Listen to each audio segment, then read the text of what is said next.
पंचाग्नि की ज्ञान है ना। हाँ, उसके बारे में उसके बारे में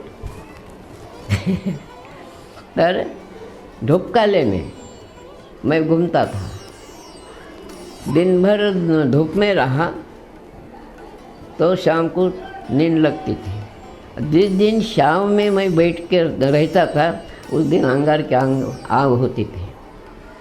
तो ऐसे होते होते दर्द हो रहा था तो थोड़ा थोड़ा ही मानता था ना मेरे को। तो जाके बोलता था, गुरुजी आज मैं जंगल में धूप में घूमा तो मेरे को आनंद मालूम होगा, धूप लगा नहीं कुछ नहीं, ठंडा हवा लगती थी।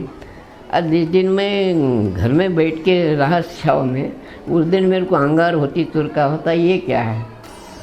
ये धूपकाले की बात है। अरे ठंडी में अंगार के पास बैठे तो ठंडी जाती, अंगार के पास बैठे तो मैं अंगार के पास ठंडी बदला बोल के अंगार के पास जाता था तो ज़्यादा बढ़ता था। अरे मैं बोला ऐसा कैसा उल्टा हो रहा है, ठंडी की बात है कि ऐसा क्यों हो रहा है ऐसा? तो जाके गुरुजी को बोला, गुरुजी मैं इतना अंगार अपना ठंडी बजे तो ठंडी जाती, मैं अंगार के पास बैठा तो ज़्यादा होता ठंडी, ये क्या बात है? तो उन्होंने बोला यही सत्य है। तो उन्होंने क्या बोला सर को बोला, अरे मैं समझ लिया। बोला अब ये तुम ठंडी में जाके बैठो। क्या गुरुजी बात करते, अंगार के पास इतना ठंडी बज रहे तुम और ठंडी में जाके बैठो बोलते। नहीं नहीं बोले लिख के है, बोले एक टुकड़ी का पद है, बोले संत बोले सो है।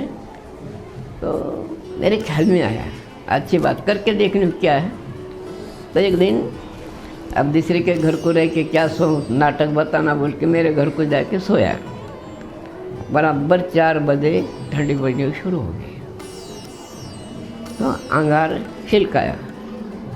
तो अंगार के पास जाके बैठा, बढ़ गई ठंडी ऐसा पूरा होता।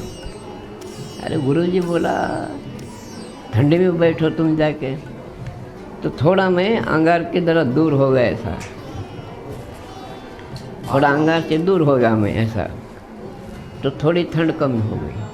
और थोड़ा पीछे सरका और ठंड कम हो गई। अरे मैं बोला तुम गुरुजी बोला सो कुछ ना कुछ बात सही है। और थोड़ा सरका, दूसरा था ऊपर वो ऐसा रख दिया घर में। और थोड़ा सरका और थोड़ी कम हो गई। मैं बोला कुछ ना कुछ है, ये बात झूठ नहीं, क्योंकि अंगार के पास बैठने के बाद ज़्यादा होता, दूर होने के बाद कम कम हो रहे। वो उठा मैं और जाके आंगन में बैठा, कपड़े निकाल के था तो पसीना शुरू हो गया, ठंडी बंद हो गई। मैं बोला सत्य है। ऐसे कुछ 2-4 बातें। और बारिश में ऐसे अंगार होती थी, पानी आने का है तो अंगार होती थी, पर 1-2 घड़ा आंग पे डालता था, जब ठंड मालूम होता नक्की पानी आता था। तो ऐसे करते करते इससे बस उन्होंने क्या बोला, धूप काले में अपन इसको बोलते पंचाग्नि साधन, टुकड़े का भजन है, उसको बोलता था उन्होंने भजन। इसके बारे में उसको भजन मालूम था। तो उन्होंने बोला गुरुजी तुमको कैसा मालूम है? तो उन्होंने क्या बोला, चैत्र मासी तापत अग्नी, थंडी ऋतूमध्ये झोपते अंगणी, अति पावसाळी शिरी घेतशे पाणी, टुकडीचं का भजन है।